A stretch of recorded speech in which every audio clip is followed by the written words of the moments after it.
ये पेपर 2 का साइंस है और कॉन्सेप्ट्स के रिलेटेड है। तो फफूंद से ताल्लुक रखने वाले नबातात कौन से, अभी फिर से जवाब दीजिए जो जो नहीं थे। उसका है फोर्थ वाला है। तो फैली या फिर मुर्दा खोर होते हैं फफूंद से ताल्लुक रखने वाले नबातात। तो फैली या मुर्दा खोर। सल्फ्यूरिक एसिड की असासियत, अब इसके हिसाब से हम देखेंगे सल्फ्यूरिक एसिड की असासियत कितनी रहेंगी। उसकी है थ्री थ्री। थर्ड सही है उसका, और 3 असासियत रहेंगी। अगर एक गेंद को इमारत की छत से गिराया तो सतह पर 3 सेकंड में पहुंचती है, तो इमारत की बुलंदी कैसे मालूम करते हैं। स्पीड, टाइम, वेलोसिटी उसके फॉर्मूले में रखकर कितने मीटर है। तो इसमें डिस्टेंस, डिस्टेंस का फॉर्मूला डिस्टेंस अपॉन टाइम ऐसे में आता है। Speed is equal to distance upon time पे डिस्टेंस आ गया, तो टाइम वेलोसिटी ऐसे मालूम कर सकते हैं। तो उसको हम बाद में देखेंगे उसके तरीके, जिसका सही जवाब रहेगा फोर्थ आ रहा है 44.1। अब गूंजी अजसाम क्या है। उसमें थैले की तरह साख्त को क्या कहते हैं। पहले किसने इसका जवाब क्या दिया था 124 का। उसका है सेकेंड सिस्टनी। सिस्टनी गोंजी अजसाम मतलब क्या होता है।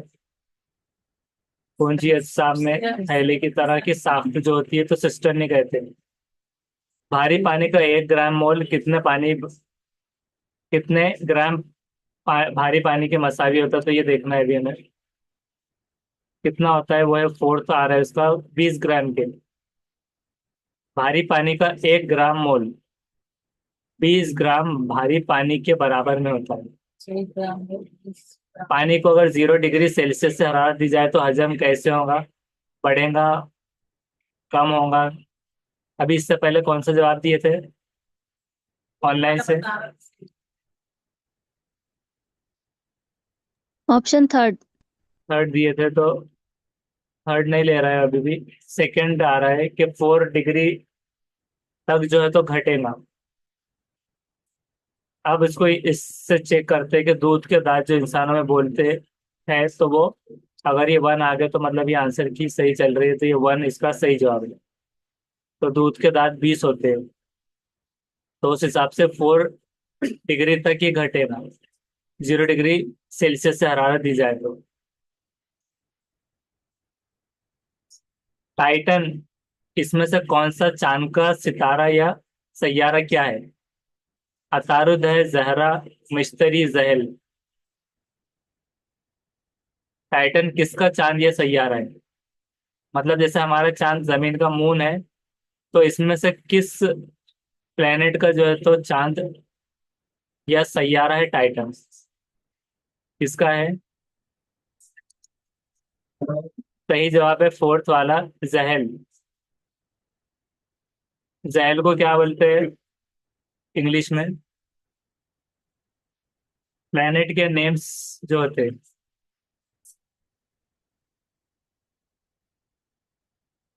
उर्दू और इंग्लिश। देखिए, मर्क्यूरी को अतारत कहा जाता है, वेनस को जोहरा, अर्थ जमीन हो गई है, मार्स मरीख, जुपिटर मिश्तरी, और सैटर्न जोहल। तो जहल मतलब सैटर्न। यूरेनस को यूरेनस ही कहा जाता है। तो उर्दू में और उसके नाम इस तरह से। तो जहल मतलब सैटर्न। हाँ, जो लोग स्क्रीनशॉट या फिर लिखना चाह रहे लिख लीजिए। और नेपच्यून को नेपच्यून ही कहा जाता है, ये उर्दू में उसके नाम है।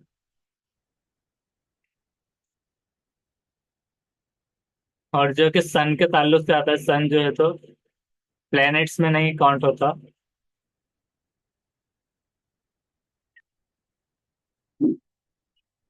अगर किसी जिस्म को मुकर आईने के नुक्ते मासिका और कुतुब के दरमियान रखा जाए तो बनने वाला अक्स कैसा होता है।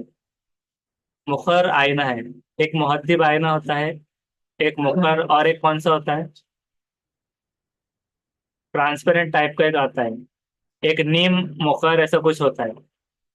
2-3 किस्म के अक्से और आईने। तो मुखर आईने के हिसाब से हकीकी और उल्टा छोटा होगा, हकीकी उल्टा और बड़ा, हकीकी सीधा और बड़ा, या मजाजी सीधा या बड़ा।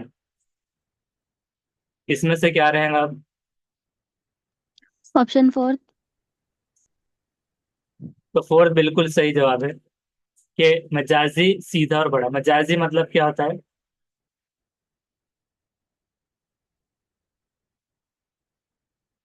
मतलब एक तस्वुरी टाइप में।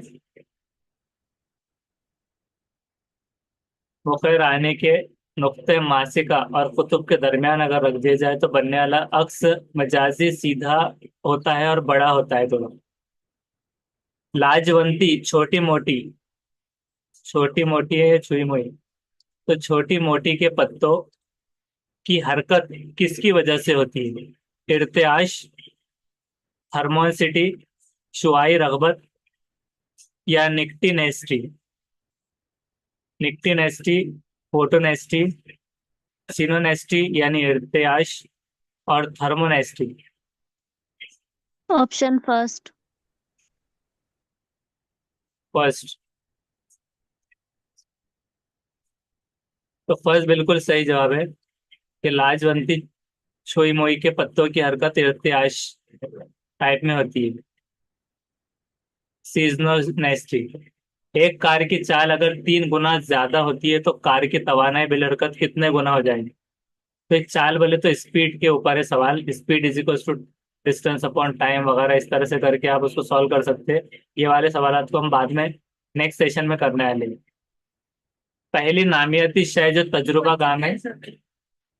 अगर जिसने मैथ्स पढ़ लिया है, पहले के वीडियोस जो बनते जा रहे हैं अभी मैथ्स पर, तो जिसने मैथ्स पढ़ लिया है तो उसको ये चीजें आसान हो जाएंगी। और इसका आंसर हम देख लेते हैं जो आपको सॉल्व करने में मदद करेगा। तो उसका है 3 9। तो चाल 3 दी हुई है। हाँ, तो उस हिसाब से उसको फॉर्मूले में रखना होता है। पहली नामियाती शय जो तजुर्बे में गैर नामियाती मुरक्कबात से बनाई गई। नामियाती शय क्या होती है और गैर नामियाती शय? पहली नामियाती शय जो तजुर्बे में गैर नामियाती मुरक्कबात से बनाई गई। तो इन दोनों के बीच में डिफरेंस क्या है? साइंस और मैथमेटिक्स ये दो चीज ऐसी है कि इसमें मैथ्स भी मतलब पेपर वन जैसा मैथ्स नहीं आता, बहुत हार्ड आता है। और साइंस भी जो है तो ईवीएस जैसा नहीं आता।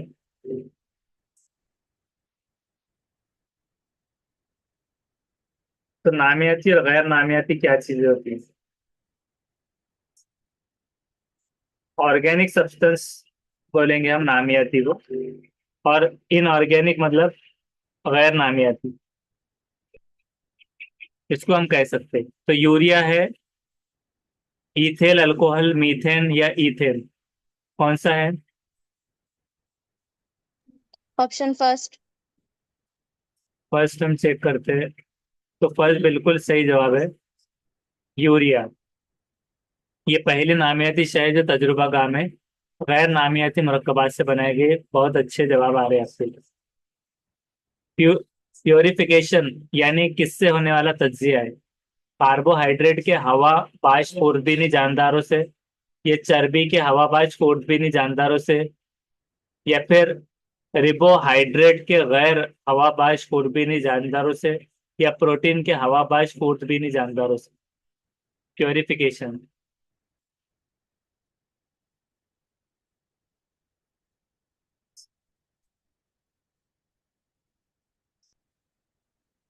उसका है फोर्थ वाला, प्रोटीन के हवाबाज ऊर्ध्वनी जानदारों से प्योरिफिकेशन है, तज्जिए। चर्बी कार्बोहाइड्रेट नहीं रहेगा, प्रोटीन के हवाबाज। अब देखिए, 100 ग्राम कमियत और 20 जूल तवानाई बिल हरकत वाले जिस्म का मेयार हरकत क्या होगा? तो इसके फॉर्मूले में रखकर इसको सॉल्व करना होगा आप। इसका जवाब आपको हिंट में दे देते हैं अभी। उसका है फर्स्ट 2 kg मीटर पर सेकेंड। और ऐसे सवाल को बाद में हम डायरेक्टली पूरे सॉल्व करने वाले एक साथ में ले लेंगे। जर्द फास्फोरस को किस में रखा जाता है? मिट्टी के तेल में, पानी में, ईथर, या अल्कोहल में? जर्द फास्फोरस को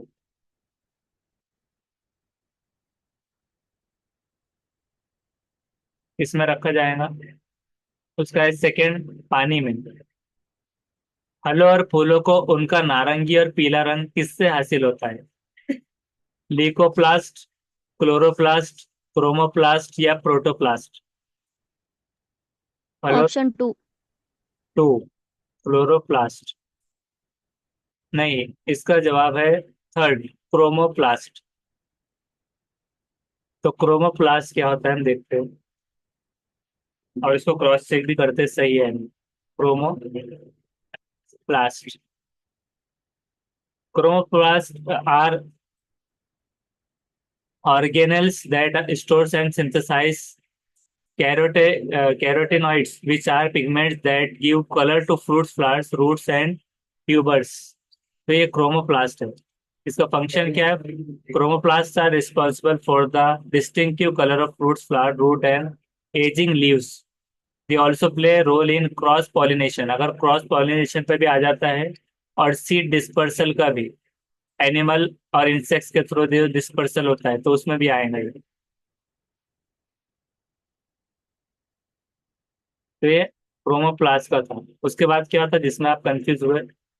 आप क्लोरो और क्रोमो में कंफ्यूज हो गए। तो क्रोमोप्लास्ट और क्लोरोप्लास्ट, तो जिसका थर्ड है क्रोमोप्लास्ट। पीएच का पैमाना क्या कहलाता है? पीएच का फुल फॉर्म क्या होता है?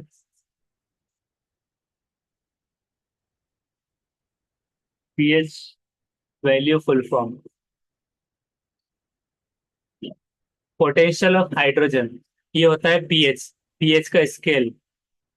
और पीएच का क्या पूछा जा रहा है कि पीएच का पैमाना क्या कहलाता है?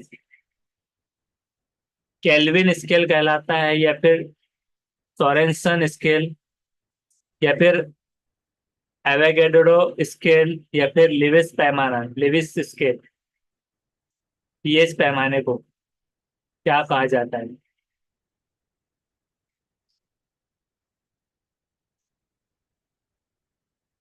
क्या कहा जाएगा?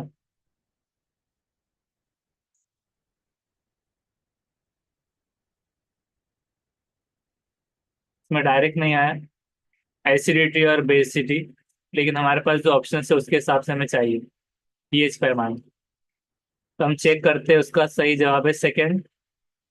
उसको कहते हैं सोरेनसन स्केल। अब इसको देखते हैं, हम सोरेनसन स्केल के बारे में पढ़ते हैं।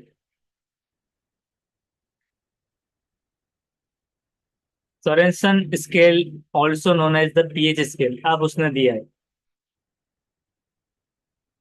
a logarithmic scale that measures the acidity or alkalinity of a solution। तो दोनों का वही फंक्शन है, बस इसको ये कहा जाता है। नेक्स्ट है मकनातीसियस की यकीनी जांच क्या होती है? कशिश, दिफा, कशिश और दिफा दोनों, या मकनातीसी की कुव्वत, यकीनी जांच कब होती है? Option 3. उसका है सेकंड, जो कि है दिफा, अट्रैक्शन और रिपल्शन। तो रिपल्शन दिफा में आ जाएगा। तो मकनातीसियत की यकीनी जांच ही है दिफा। अगर चार दुख्तर फलियों में तखलीली तकसीम, मियोसिस के बाद, पर खलिए में तीन क्रोमोसोम अगर पाए जाते हैं, तो पुरखे खलिए में कितने क्रोमोसोम होंगे?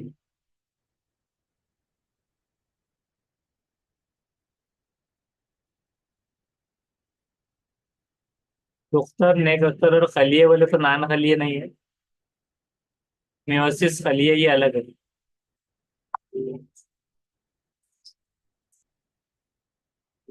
कितना रहेगा इसका? इसका है थर्ड, सिक्स क्रोमोसोम्स। अगर चार दुख्तर खलियों में तकलीली तकसीम मियोसिस के बाद चार दुख्तर खलिए थे, पर खलिए में तीन क्रोमोसोम अगर पाए जा रहे हैं, तो पुरखे खलिए में, पुरखे मतलब क्या था किसी को ये समझा नहीं होगा कि पर खलिए में अगर तीन है, तो पुरखे खलिए, पर खलिए मतलब क्या बोलना चाह रहा था कि पर यानी कि पर्टिकुलर एक, चार अगर खलिए, तो हर खलिए में अगर तीन है, तो पूर्ण करने वाले खलिए में टोटल क्रोमोसोम्स ऐसा पूछ रहा है। तो अब 3 के हिसाब से तो 12 हो रहे हैं एक हिसाब से, हाँ, तो जोड़ी के हिसाब से कुछ 6 ऐसा जा रहा है मियोसिस के ताल्लुक से। तो इसके बारे में थ्योरी पूरा पढ़ना रहेगा, तो जिसमें समझ में आएगा कि क्रोमोसोम्स कैसे कैसे वहां से डिवाइड हो रहे हैं। 27 डिग्री का मुतालिक दर्जे हरारत क्या होता है? मुतालिक दर्जे हरारत,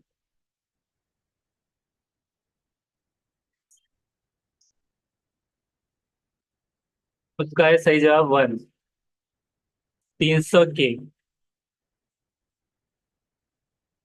300 के 27 का मुतालिक दर्जे हरारत। नेक्स्ट है, बहुत सारे अनासिर की निस्बती जौहरी कमियत मुकम्मिल आदाद नहीं है, क्योंकि उनको कतई तौर पर सही मालूम किया जा सकता है या मुतय्यन करने के दौरान जौहर आयन में बोलते हैं। हमजा, हमजा मतलब isotopes, iso means same, isotopes का पाया जाना या कसाफतों का मौजूद होना। बहुत सारे अनासिर की निस्बती जौहरी कमियत मुकम्मिल आदत नहीं है, क्यों नहीं है, इसका रीजन बताना है। ऑप्शन 3। हाँ, 3 बिल्कुल सही जवाब। हमजा आइसोटोप्स का पाया जाना, ये उसका रीजन है, जिसकी वजह से निस्बती जौहरी कमियत मुकम्मिल आदत नहीं है। एशेरिचिया कोलाई बैक्टीरिया है जो कि इंसानों की आंतों में मौजूद होते हैं। वो किसके तज्जिए में मदद करते हैं?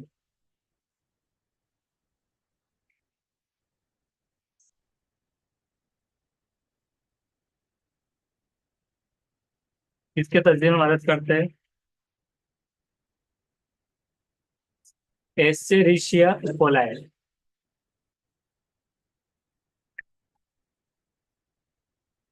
ये बैक्टीरिया, ये जिस अपने अंदर ह्यूमंस के अंदर पाए जाते थे।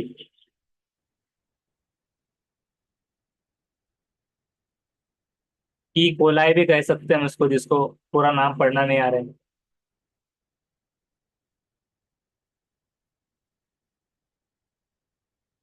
एस्चेरिशिया कोलाई, ई कोलाई, इसके तज्जिए में मदद करते हैं। ऑप्शन 2। उसका है फोर्थ वाला, जो कि है विटामिन बी और के।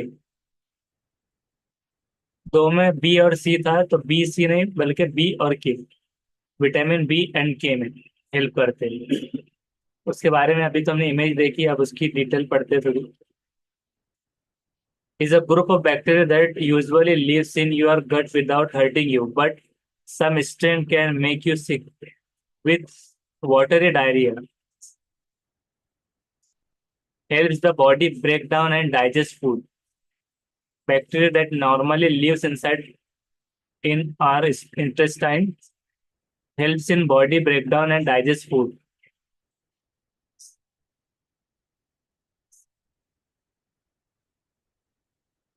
जैल में से कौन सी तवानाई बराह रास्त यानी कि डायरेक्टली शमसी तवानाई से हासिल नहीं होती? बर्री, हरारती तवानाई, जियोथर्मल एनर्जी, मद्दो जजर की तवानाई टाइडल एनर्जी, लकड़ी की तवानाई वुड एनर्जी, या मादनी ईंधन फॉसिल फ्यूल्स। डायरेक्ट सूरज से नहीं हासिल होती।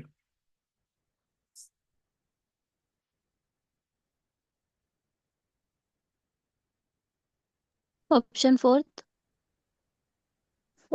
43, उसका है 1, जो कि है बर्री हरारती तवानाई जियोथर्मल एनर्जी। इसके बारे में हम पढ़ते हैं। जियोथर्मल एनर्जी,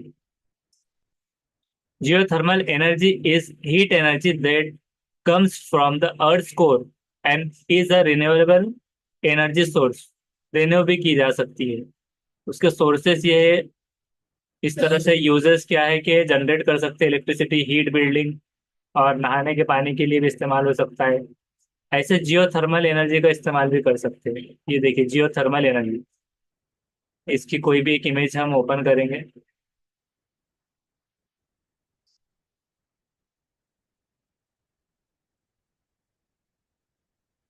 जियोथर्मल, यहाँ पर देखिए नीचे जियोथर्मल से प्रोड्यूस हो रही है।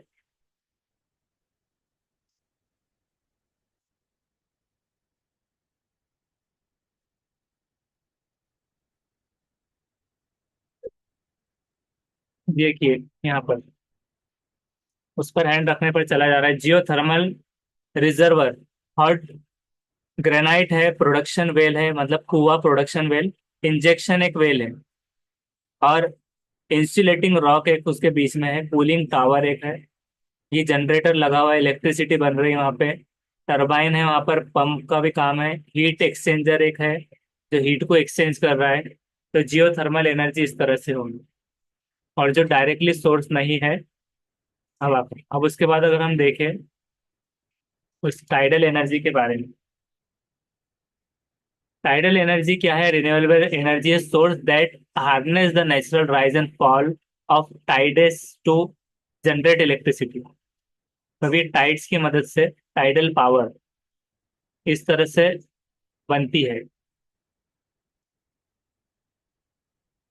तो इनडायरेक्टली जिसमें सन का भी यूज हो जाएगा टाइडल एनर्जी आने के वक्त में।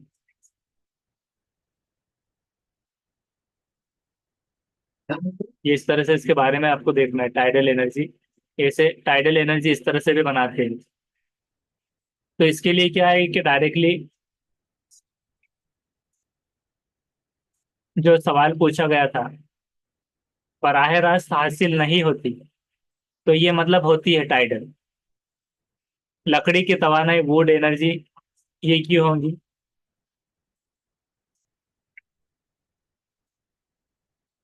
वुड एनर्जी रिन्यूएबल एनर्जी है that comes from burning the solid.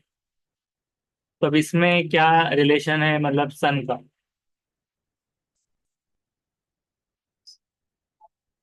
और उसके बाद है मादनी ईंधन, फॉसिल फ्यूल। तो क्योंकि ये जियोथर्मल डायरेक्टली बराह रास्त नहीं इस्तेमाल हो रहा है इसमें शमसी तवानाई, तो इसके लिए बर्री हो जा रहा है क्योंकि वो जमीन के अंदर से हो रहा है। ये ऊपर है जिसमें सन का भी इस्तेमाल हो रहा है।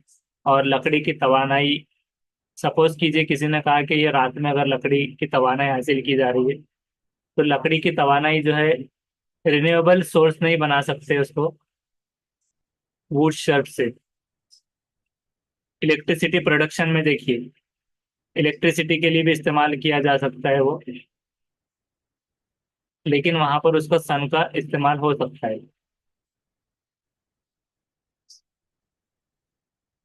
इसको अगर हम इंग्लिश में अगर देखें सवाल, तो उसको बनाना होगा तो जब हम उसको क्रॉस चेक कर सकते हैं। क्या कह सकते हैं हम? Which one of the following is not,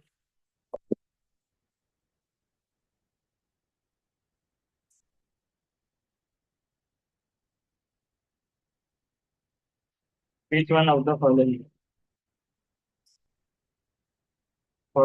is not related to solar energy?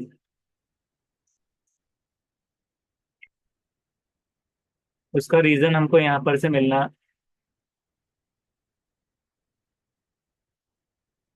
तो इसमें दे रहा है वैसे तो न्यूक्लियर एनर्जी है, रिलेटेड नहीं होती सोलार से। और उसके बाद देखिए other sources not related to solar energy, ये भी दिया। जियोथर्मल भी दिया है उसमें। फिर टाइडल एनर्जी भी दिया है देखिए, कोल भी दिया है, वेव एनर्जी भी दिया है, हाइड्रो इलेक्ट्रिसिटी भी दिया है, और पेट्रोलियम भी दिया है, जिसमें आपने जो जवाब दिया था फॉसिल फ्यूल्स। तो वो कह रहा है कि फॉसिल फ्यूल और बायोमास एनर्जी डायरेक्टली और इनडायरेक्टली डिराइव्ड है सन की एनर्जी से। या तो कभी डायरेक्टली होता है और इनडायरेक्टली जुड़ा हुआ है कहीं ना कहीं।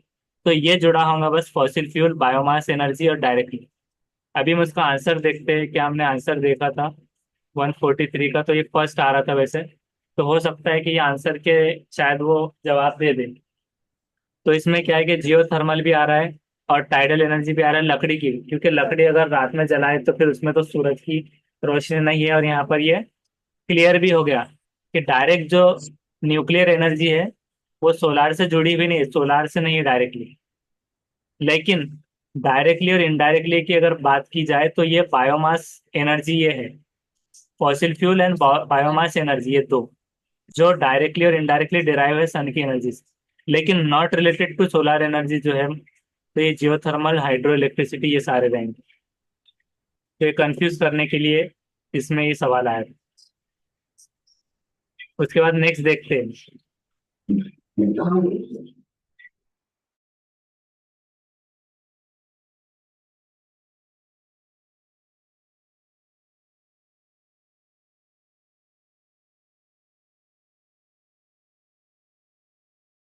तो अब देखिए, पानी किसकी वजह से उसे सरदाने के लिए इस्तेमाल किया जाता है? सरदाने मतलब पानी इनमें से किसकी वजह से उसे सरदाने के लिए इस्तेमाल किया जाता है? कम कसाफत, ज्यादा हरारत नोई, कम हरारत नोई, या ज्यादा कसाफत? अब जो समझ में आ रहा है तो उसके हिसाब से पहले जवाब देख लेते हैं। ये इसका है सेकंड, ज्यादा हरारत नोई की वजह से उसे सरदाने के लिए। यहाँ पर सरदाने से क्या मुराद है? क्या हो सकता है इससे?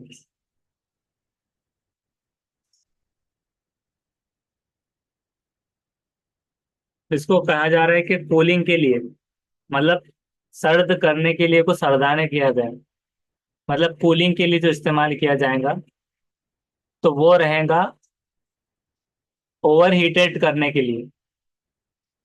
पानी ज्यादा हरारत नोई की वजह से उसे कूलिंग के लिए इस्तेमाल किया जाता है, ऐसा हो रहा है इसका। हाँ, कूलिंग मतलब ठंडा करने के लिए। री ओ जैनिरो, रियो डी जेनेरो, इसमें मुनक्किद हुए विसंधरा इजलास अर्थ समिट 1992 में किसको अहमियत दी गई है? हवा की आलूदगी पर काबू पाने, आलमी दर्जे हरारत में बढ़ोतरी पर, हयाती तनों की बका के लिए, या अंटार्कटिका खित्ते का तहफ्फुज के लिए?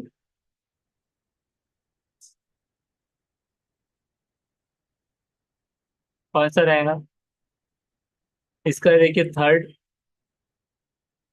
रियो डी जेनेरो, इसमें मुनक्किद हुए विसंधरा इजलास अर्थ समिट 1992 में हयाती तनों की,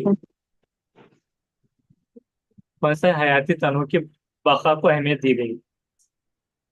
अगर तार की लंबाई और इसके अर्ज तराशे के रकबे को निस्फ किया जाए आधा, तो इसकी मज़ाहमत कितनी होगी? निस्फ, दुगना, तब्दील नहीं होगी। तो इसको कैसा है, क्या होगी? सेकंड है सेकंड तब्दील नहीं होंगी। हाँ, बिल्कुल सही। कि तार की लंबाई और इसके अर्जी तराशे के रकबे को आधा कर दिया जाए तो मज़ाहमत तब्दील नहीं होगी। मुतवाजिन कीमियात के ऊपर सवाल है, जिसके ऊपर हम इसको बाद में देखेंगे।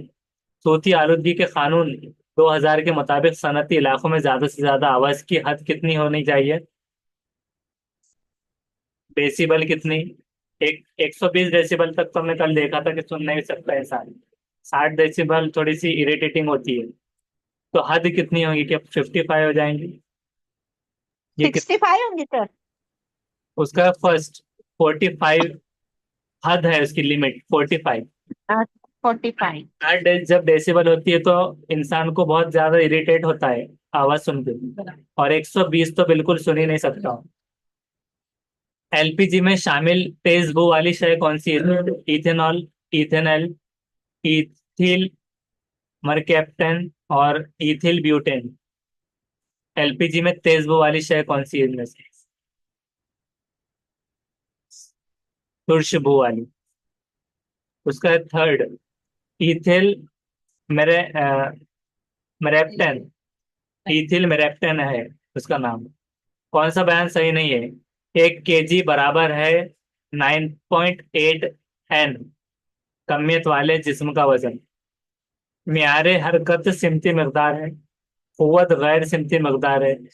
बैरूनी कुव्वत की गैर मौजूदगी में मियार हरकत कायम रहना रहता है। तो कौन सा सही नहीं है, गलत बताना है।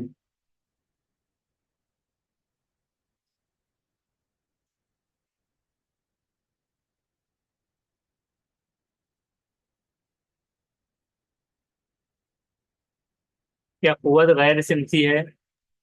बैरूनी कुव्वत गैर मौजूदगी मियार हरकत कायम रहती है। तो लास्ट कायम रहना। और दूसरा कोई?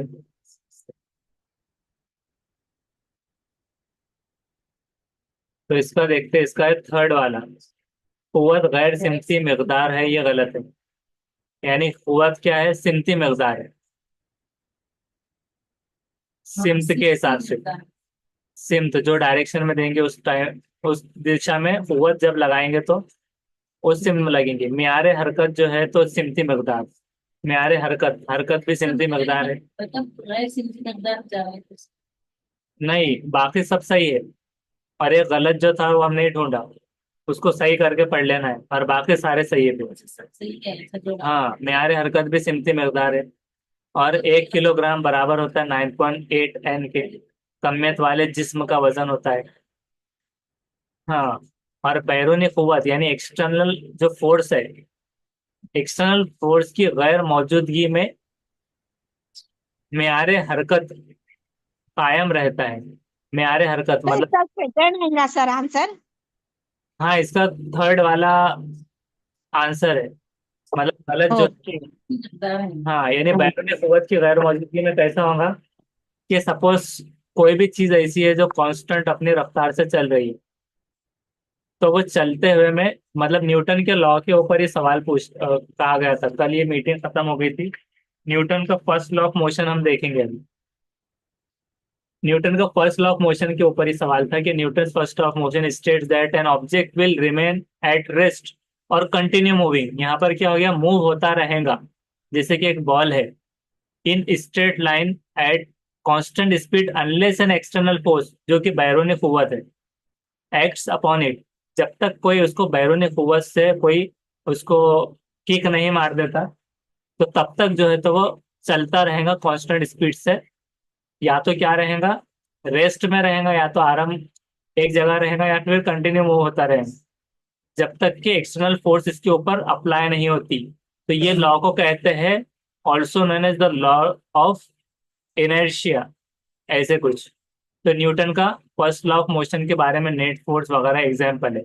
एग्जाम्पल में दिया गया कि हॉकी टेबल जो है यूज किया गया, या फिर ये जो इमेज है इससे समझ लीजिए डायरेक्ट फुटबॉल की। तो इसमें क्या था कि बैरोनी कुव्वत की गैर मौजूदगी, मतलब अभी मौजूद लगाई नहीं गई एक्सटर्नल फोर्स, तो म्यार हरकत जो था कांस्टेंट हरकत, वो कायम रहती है, कॉन्स्टेंटली मूव होती रहती है, सही जवाब। और म्यार हरकत मतलब वही कांस्टेंट स्पीड, सिमत सिमत में जाएंगी, जो भी सिम की तरफ चढ़े उसी सिम चलेंगी, गैर सिमती नहीं रहेंगी कुव्वत, कि अगर उसको जिस सिमत मारा तो उसका अपोजिट डायरेक्शन में जा रहा है, वैसा नहीं है। इस तरह अब ये तो हो गया first law of motion. Second law of motion भी देखना है। सेकेंड लॉ ऑफ मोशन ये स्टेट करता है कि that net force acting on object is equal to the product of its mass and acceleration. कि उसका जो मास है, हजम, और उसका जो एक्सेलरेशन है, स्पीड, उसके वो बराबर होता है, उसका डिफरेंस इस तरह से, फोर्स चेंज ऑफ मोमेंटम। तो इसमें नेट फोर्स एक्टिंग जो हो रहा है ऑब्जेक्ट पर, वो बराबर रहेगा प्रोडक्ट के उसके मास के बराबर और उसके एक्सेलरेशन के बराबर। ये Newton's law of third second law of motion हो गया। थर्ड अगर बात करें हम, थर्ड लॉ ऑफ मोशन, तो थर्ड लॉ ऑफ मोशन ये कहता है न्यूटन का कि every action there is an equal and opposite reaction. यहाँ पर अर्थ है और यहाँ पर बुक है। This means that when two objects interact they apply forces to each other that are equal in magnitude and opposite in direction. कि अपना force लगाएगा, ये बुक अपना लगाएगा, अर्थ अपना लगाएगा, जो कि अपोजिट होंगे डायरेक्शन में और इक्वल होंगे मैग्नीट्यूड में। इस तरह ये तीन लॉ के ऊपर सवाल आपको घुमा फिरा कर पूछे जा सकते हैं। तो ये हो गया मतलब पेपर टू साइंस का, जो कि थोड़ा सा कोशिश वाले थे, जो जो दे सकते थे ऑब्जेक्टिव वाले।